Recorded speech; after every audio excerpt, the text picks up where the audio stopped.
सिफुडको variety हुन सक्छ होइन त्यसरी अरू तामाको भयो एगहरू भयो भेजिटेबल यो सो मेरो सुसी हेर्दाखेरि सिम्पल लाग्छ तर स्पेसल्ली सुसी सेपहरूको लागि त्यो एकदमै च्यालेन्जेस पनि हो टेक्निक वाइज हामीले छिट्टो फिनिसिङ पनि गर्नुपर्ने हुन्छ निग्री सुसी र खाँदाखेरि त्यो हामीले धेरै त्यो मटेन जस्तो भट्टाएर टाइट गर्नु पनि मिल्दैन क्या जेन्टी मात्रै त्यसलाई प्रेस गर्ने अनि अरू कुरा भनेको निग्री सुसी बनाउँदै हेर्नु प्रेस सुसी हो आफू यो फिङ्गरको हुन्छ म्याजिकल मुभमेन्ट हुन्छ नि फिङ्गरको यो म्याजिकल मुभमेन्ट चाहिँ त्यहाँ आउनु पऱ्यो त्यसबाट हामी चिन्छौँ कुन सेप कति ट्यालेन्टेड हो भनेको तपाईँको त्यो फिङ्गरको ट्रिप्सको त्यो म्याजिकल मुभमेन्ट हुन्छ नि त्यो मुभमेन्टले देखाउँछ है समाउ हामीले त्यो मोल्ड गरेर बनाउनु अनि राखेर त्यो सेप निकाल्नु ठुलो कुरो होइन क्या तर कति छिटो निकाल्छ त्यो म्याजिकल मुभमेन्ट के छ भन्ने कुरा चाहिँ इम्पोर्टेन्ट हो त्यसले चाहिँ देखाउँछ क्या कुन सेप कति लेभलको हो भन्ने कुरा हामीले फुट्राले हामीले चाहिँ जस्तै हेर्दै गर्दाखेरि भनेको तपाईँले निग्री बनाउँदै गर्दाखेरि तपाईँ कुन लेभलको सुसी हो भन्ने हामीलाई है त्यसलाई चाहिँ यो चाहिँ एकदमै इम्पोर्टेन्ट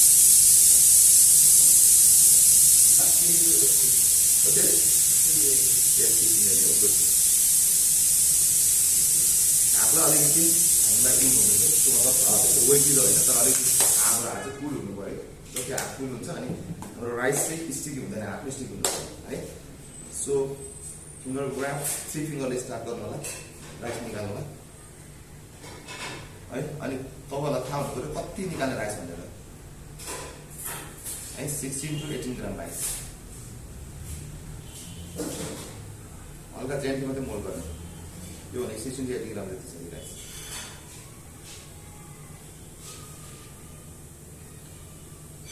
राइस लिइसके पछाडि अनि दुई हातले लिने यहाँ राख्ने होइन मैले राइस लिएँ फिस लिएँ भयो अर्को हातले फिस मिलाउने लिएँ जस्तै कहाँ राख्नु पर्ने त्यसो गर्दा मिलाउनुलाई प्लेस गर्नु पर्यो त्यहाँ चेप्नु प्लेस गर्नु अगाडि पछाडि हुनु सक्छ यो दुईटा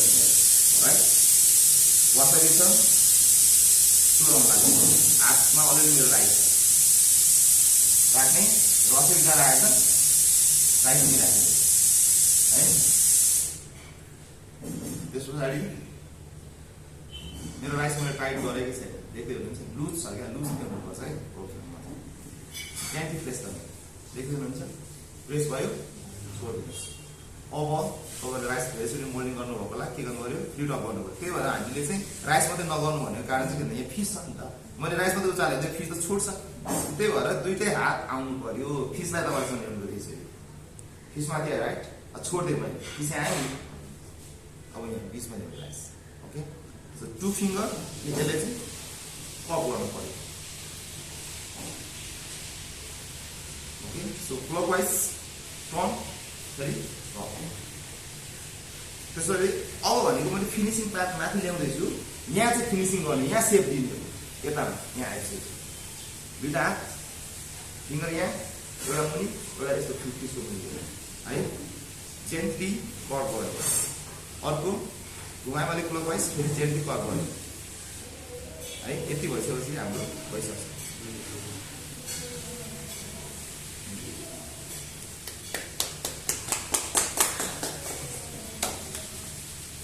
यो कुरालाई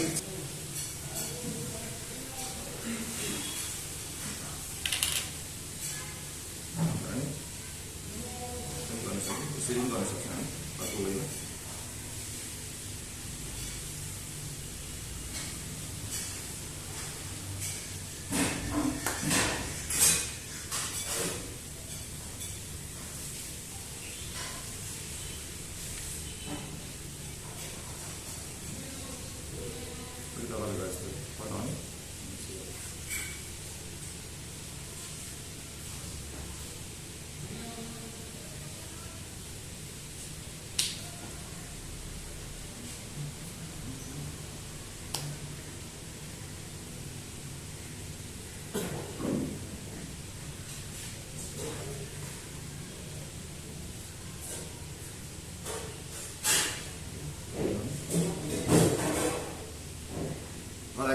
स्मुथ ल्याइदिनु हुनु है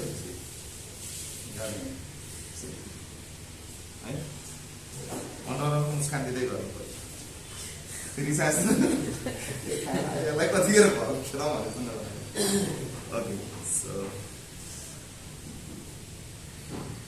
अनि सिम्पल गर्नुभयो भने एकदम खाँदाखेरि पनि अब राइसहरू स्मुथै भएर खाएको हुन्छ होइन अब यसमा भने ग्रिन हामी गार्निसिङ गरेर चाहिँ दिन सक्छौँ प्लेट अरू तपाईँहरूले चुज गर्नुहुन्छ मैले जस्ट अहिले प्लेटिङमा मात्रै फोकस गरिरहेको छु प्लेटिङमा है या भयो